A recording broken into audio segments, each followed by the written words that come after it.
Absolutely. It began a pretty long time ago. I've been obsessed with scent since I was very small, since I can remember really, Hmm. and it's kind of evolved over time. But what I discovered the world of perfume when I was a young teenager, and I also was raised around computers. So my dad was a geologist. He was a mainframe operator in the 70s. So like these things were always around, and he had a very sensitive nose as well. And yeah, I grew up in a small town in Texas, so collecting perfumes and being a computer nerd are not like a combined recipe for success in the popularity contest. So that was something that those are just obsessions that stayed with me, regardless of the context or whether or not they were cool. And I kept that obsession going, and I went to graduate school to study olfactory neuroscience.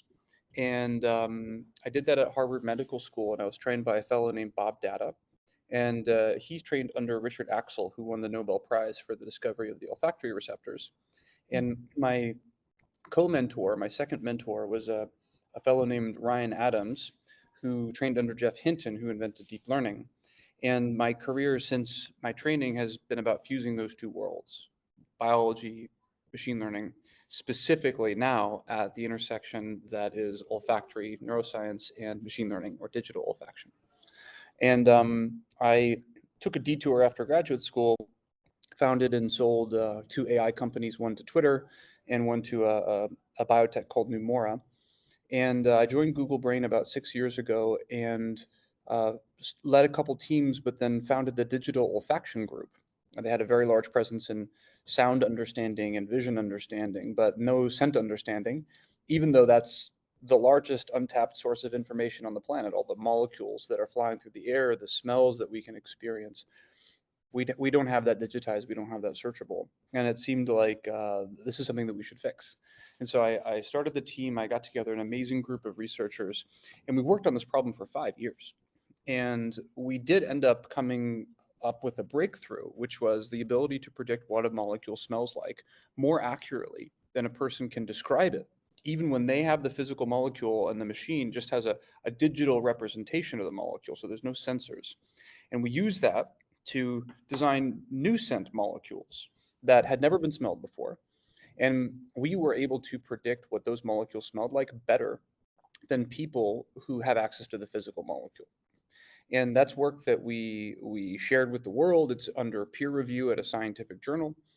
And those milestones, along with another one where we took the same system and designed 8 molecules more potent than DEET at repelling mosquitoes in a human test, that gave us the confidence that maybe we have something that we really need to then build upon.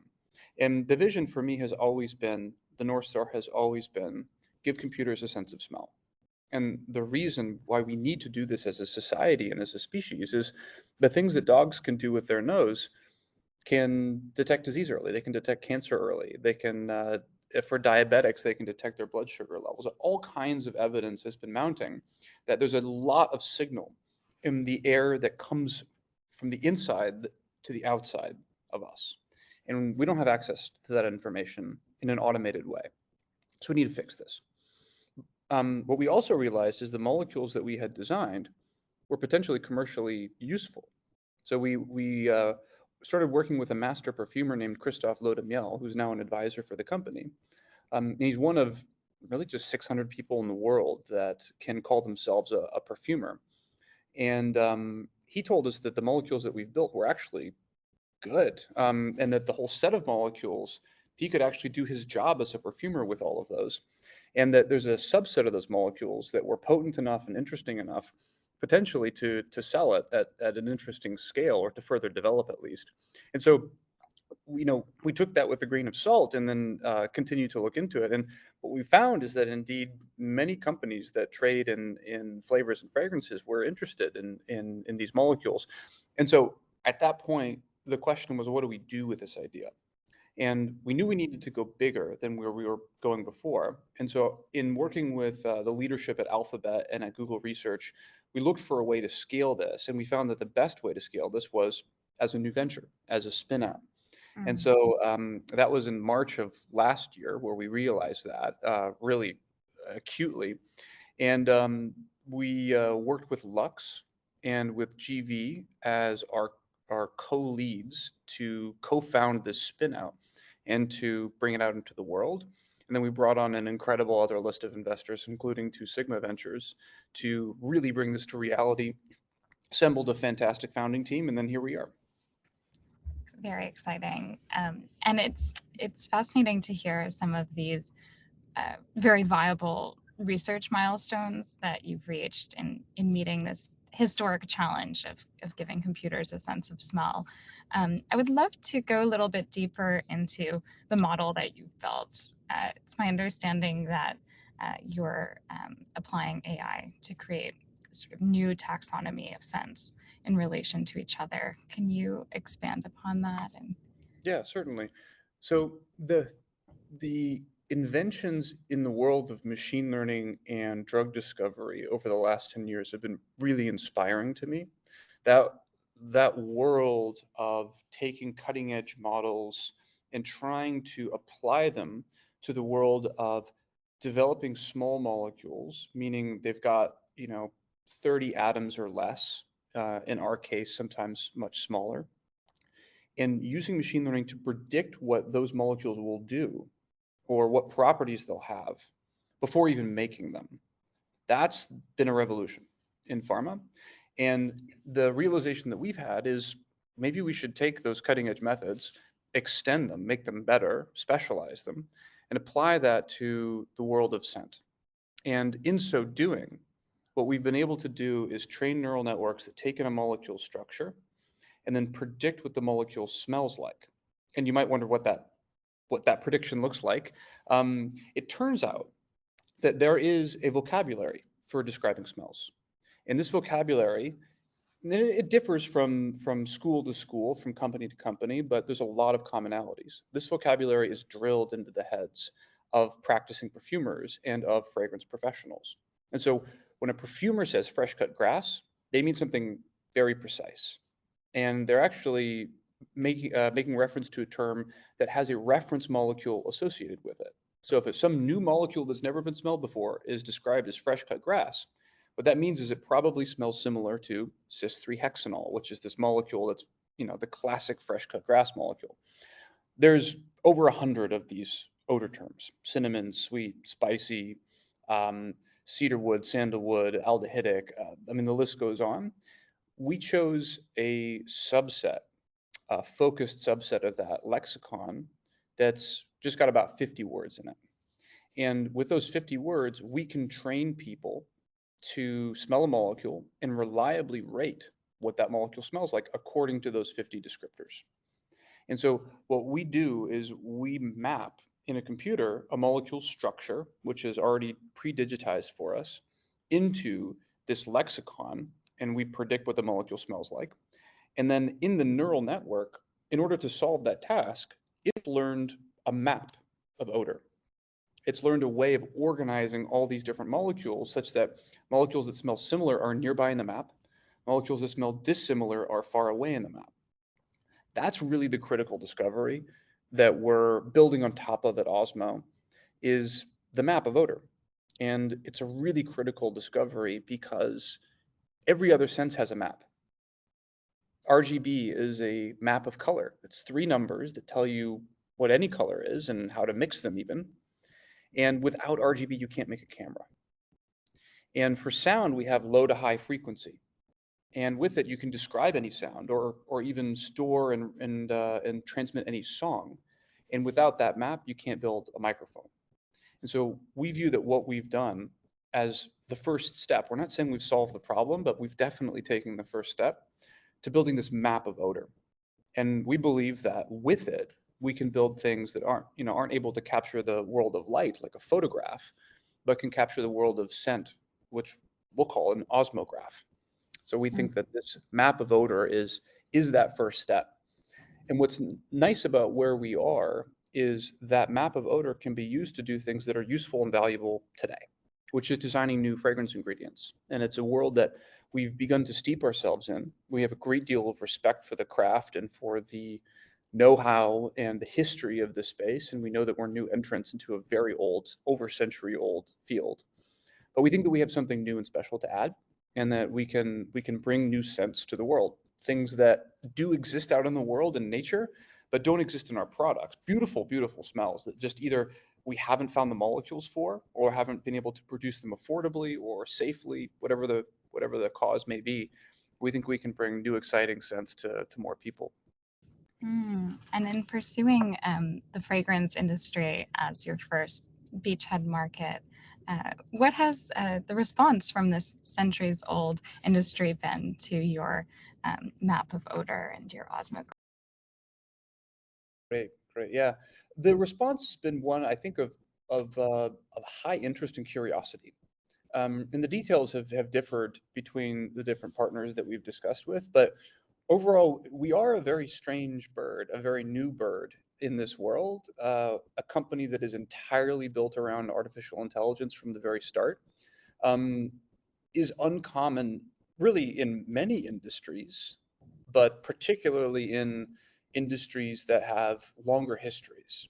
And we recognize the just how different that we are, and we also recognize the deepness of the tradition that we're. And so I understand that in the world of fragrance, you're not just presenting these new and exciting scents, but also presenting more sustainable, renewable synthetic substitutes. It would be great to learn more about how this technology is designed to really do more for the planet in the fragrance industry and potentially beyond. Absolutely. There are scents that make it into perfumes or into products that are derived from large scale harvests of specific flowers or fruits or berries or trees or nuts. And the scale at which you have to farm and harvest living things can be astounding in order to get just one drop of fragrance. And by building synthetic substitutes that have the same odor character and sometimes better or more advantageous properties, we can make room for food. We can make room for conservation instead of the harvest of plants that are so specialized for such a niche purpose, a beautiful purpose, but perhaps that land, perhaps that natural resource, perhaps those lives in the case where animals are involved are better used in other ways. And that's something that's near and dear to the mission and to what we're trying to build. The other Mm. thing I'll mention is that not all molecules, not all ingredients are created equal with respect to how they function after you're done with them. And so after you wash your hair, after you put on a perfume and you wash it off, you take a shower or you go about your day and you sweat it off. Where does it go? It goes somewhere. Part of it goes into you, and so it better be safe in you. Okay. Part of it goes into ultimately the water, into the ocean, into the soil, and it better break down into pieces that can be recycled. That is not always the case with molecules that are expressly designed for fragrance and flavor products. And it's an area where we can do better. And I'm talking about we as the industry can do better. And it's a challenging problem, but it's one where using technology and using artificial intelligence can get us to better answers faster.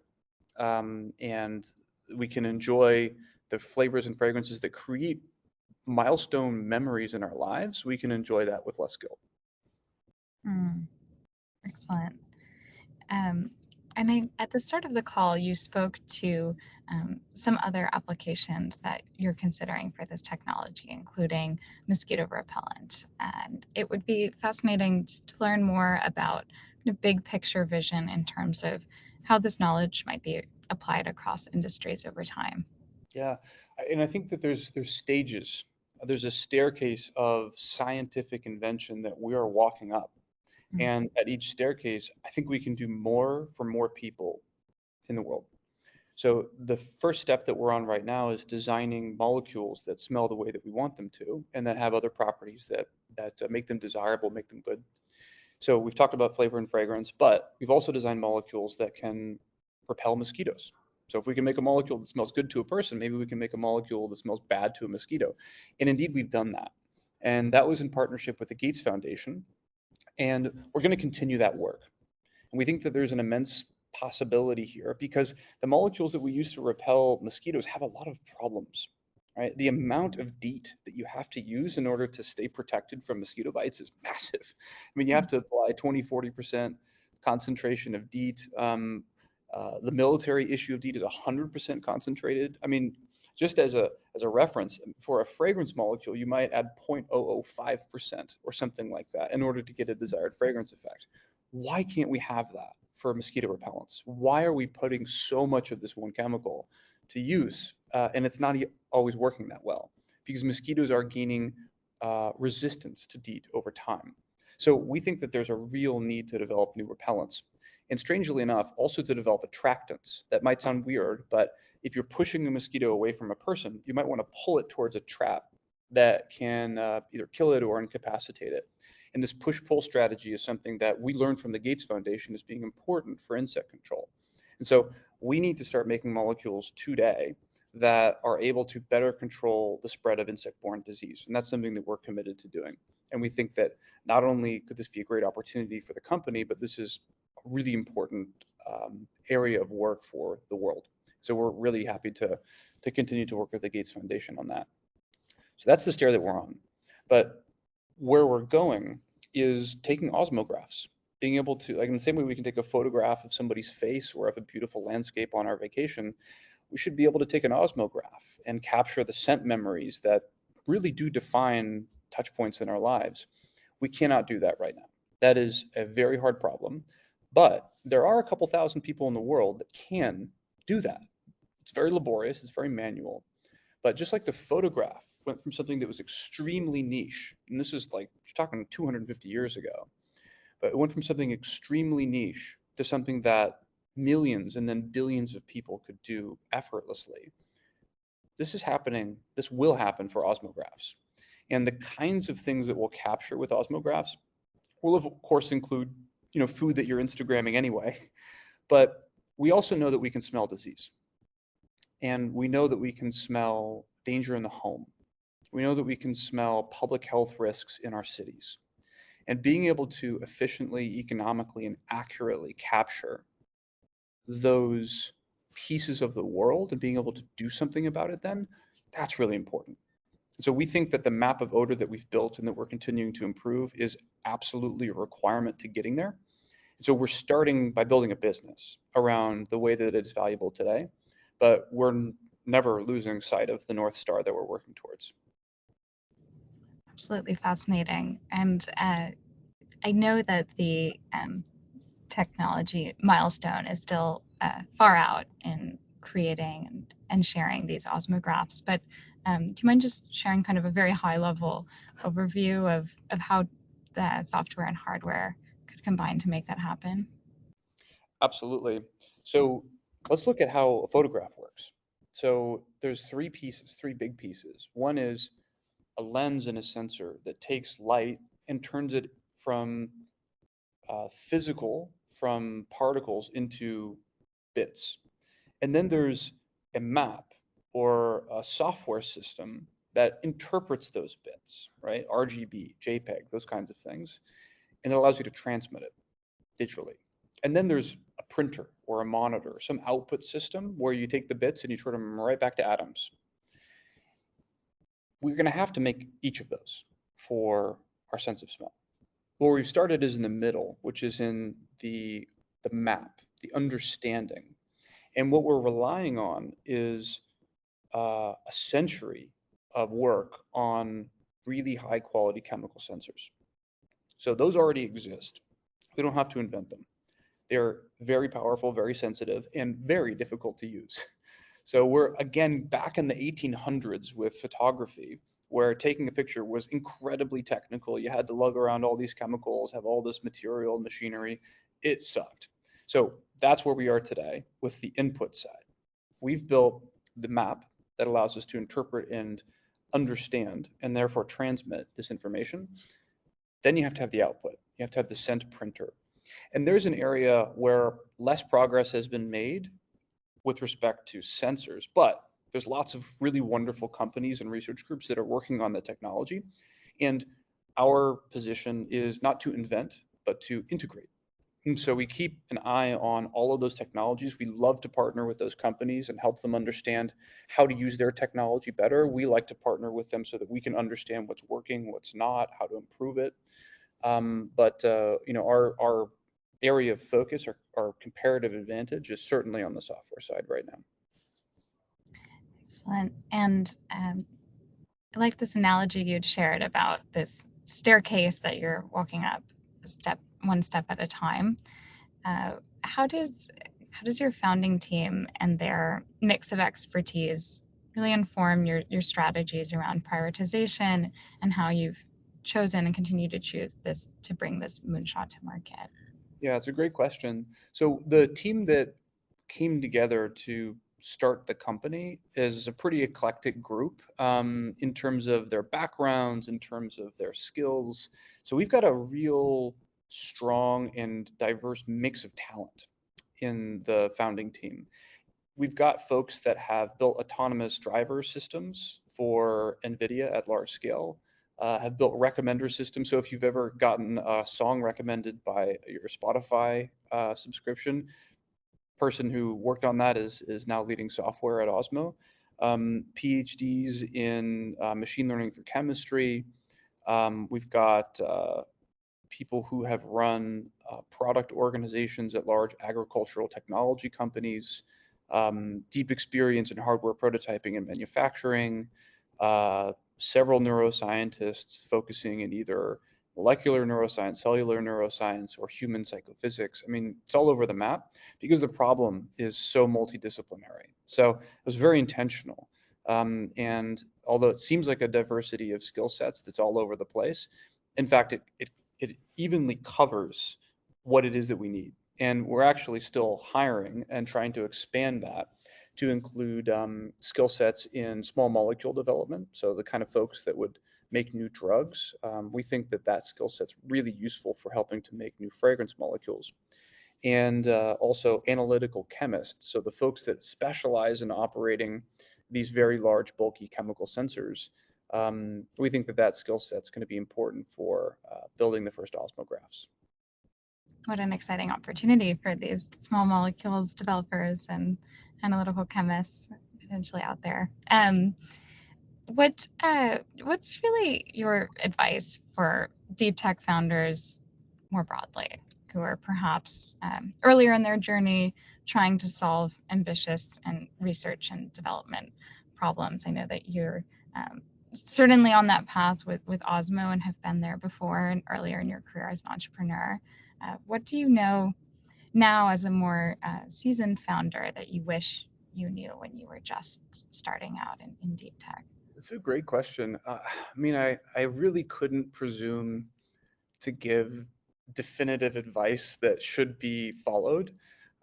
What I can do is share some of the things that I didn't know that now I know. And everybody starts from a different place. And so this is not general advice, it's personalized, just it's my story, it's personalized to me. So take it with a grain of salt. The main switch or the main kind of change in my mind was the mentality of being the person who does all the stuff to the person who makes sure everybody else has what they need to do their best job. And that, as a scientist, as somebody trained in a technical field and who self-identified as like hey, I'm a smart person and I'm gonna go learn all the things and do all the work, and then I'll be the person who is responsible for, all of the work and all the credit. There's an end point to that. And it was a jarring personal transition when I realized, actually, I can't do that if I want to keep pursuing this thing that I am obsessed with. And so my obsession, I guess, dedication to this problem and this opportunity forced me to go through a transition that was very uncomfortable, which is I'm no longer the individual scientist. So the way that I think about it is I've loved and still love the science so much that I'm willing to never do it again. And I'm willing to help everyone else do it to the best of their ability. That was the big change. That's really fascinating advice, and I appreciate we're running out of time. Is there anything else that you'd like to leave us with, and in following Osmo on your journey this year? Boy, I say if just to broadcast out to those people that are secretly scent obsessed and have thought that this vision was possible, giving computers a sense of smell, we're the ones that are doing it, and you should consider joining us. Excellent. Thank you, and congratulations